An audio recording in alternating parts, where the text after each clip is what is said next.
Welcome, viewers, particularly Ms. Chandra. Today we will be diving in on the Dred Scott decision and why this was the point of no return for the American Civil War. So, you're probably wondering, who was this Dred Scott? Was he a thug? Was he a gangster? Far from that, actually. He lived on a plantation, and his owners, unfortunately, had passed. So, since he was living with his family, he thought he could go to the courts to apply for freedom and citizenship. Give me my freedom! Give me my freedom! Give me my freedom! So this dude, Dred Scott, went to the courts, right? Walking up there all high and mighty, thinking, he's gonna get his freedom. But then the ops came. Chief Justice Taney. Now this guy was a bum, okay? He not only ruled that he couldn't have his freedom, but he ruled a bunch of other awful things, bro. Like, this guy was awful. Order in the court. I hereby declare that African Americans in the U.S. are no longer citizens and have no right to citizenship.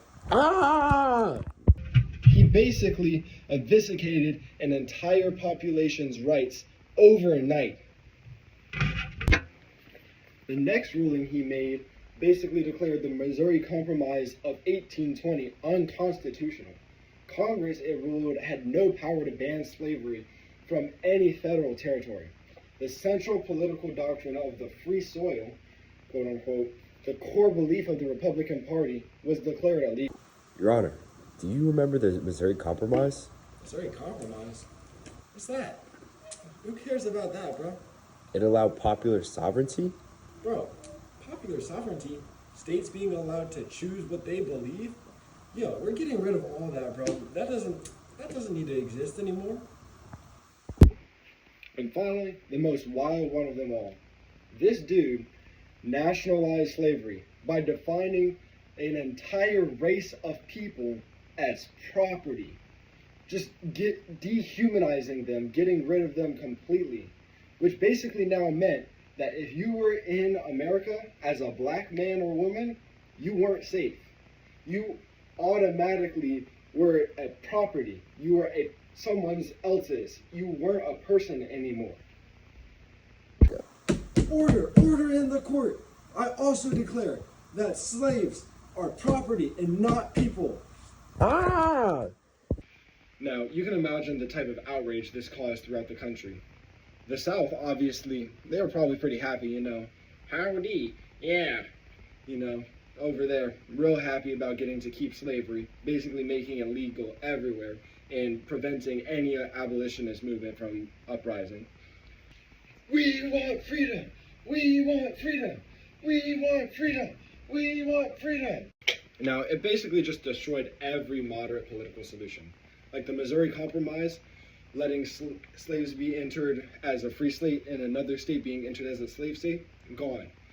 The idea of popular sovereignty, letting states vote over their ideology over slavery, gone.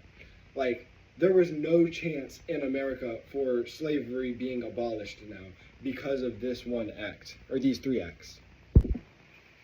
So, Miss T, probably wondering yourself, what about Kansas, Nebraska, and John Brown? All the crazy stuff he did there. Well, what's different with Dred Scott is that those acts, that movement, that was to promote the freedom of slaves. And it worked in some part. It really brought an uprising and the idea of, hey, these people should be considered people and have rights, But the Dred Scott decision got rid of all that.